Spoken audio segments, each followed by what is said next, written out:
Ama kendi evim olsaydı şöyle bol mutfak dolaplı bir evim olsun isterdim açıkçası. Bir de cam balkon. Çünkü çiçekleri feci derecede seviyorum.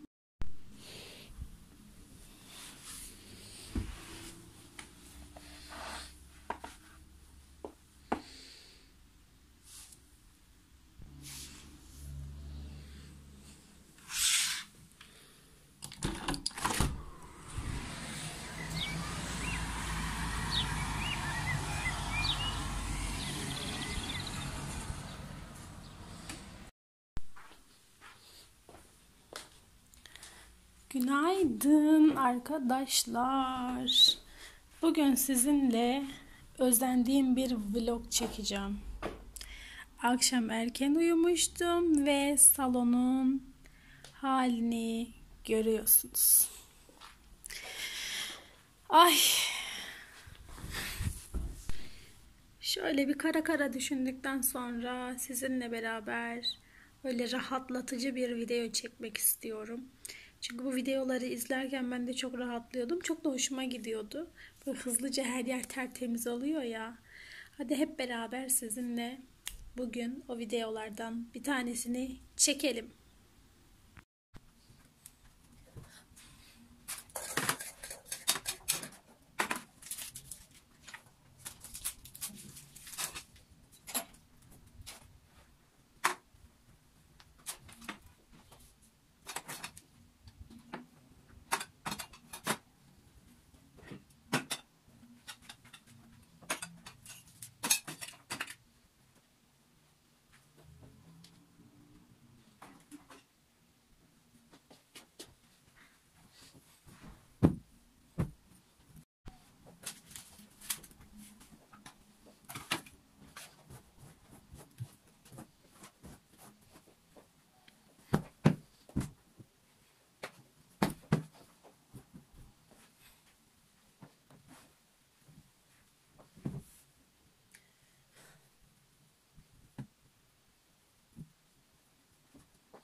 Sıra mutfakta.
Sıradan bir insanın ev vlogu böyle arkadaşlar.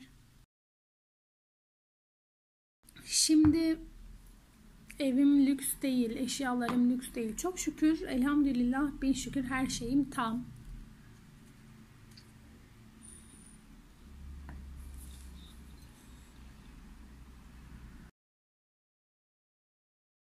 Ev kira olduğu için çok bir değişiklik yapamıyorum. Ama kendi evim olsaydı şöyle bol mutfak dolaplı bir evim olsun isterdim açıkçası. Bir de cam balkon. Çünkü çiçekleri feci derecede seviyorum. O yüzden de böyle cam balkon yapıp orayı böyle sera gibi çiçek bahçesine dönüştürmek en büyük hayallerimden bir tanesi. TR şartlarında bu hayale ulaşmak birazcık zorlaştı gitgide. Çünkü en kötü eve bakıyorsun trilyon. Yani ciddi manada sadece ev almış olmak için ev almayayım. Gerçekten böyle ihtiyacımı gidersin. İşte bir tane odam fazla olsun ya da balkon olsun vesaire dediğin zaman trilyon yani. Abi ülkede herkes sanki böyle iş adamı oldu. Fabrikatör oldu. Böyle ne bileyim yani fiyatlar feci şekilde fahiş bir biçimde arttı ki ev sahibimiz de çok iyiydi sağ olsun, yine de çok iyi. Piyasanın arttığını görünce tabii ki de o da arttırmak istedi ve benim ev kiram şu an 3 katına çıktı neredeyse. Yani bu yüzden bu zamana kadar ev almış olanları canı gönülden tebrik ediyorum. Kirada olanlara da inşallah ve inşallah Rabbim gönlümüzdeki gibi az borçlu, böyle görünmeyen bir yerden bir kapı açarak hepimize ev sahibi yapsın istiyorum arkadaşlar. Çünkü ev sahibi olmak diyorlar ya, affedersiniz Allah köpeği de kiracı yapmasın diye. Öyle yani. Bugünlük bu kadar olsun benden. Bu tarz videoları ben izlemeyi çok seviyordum.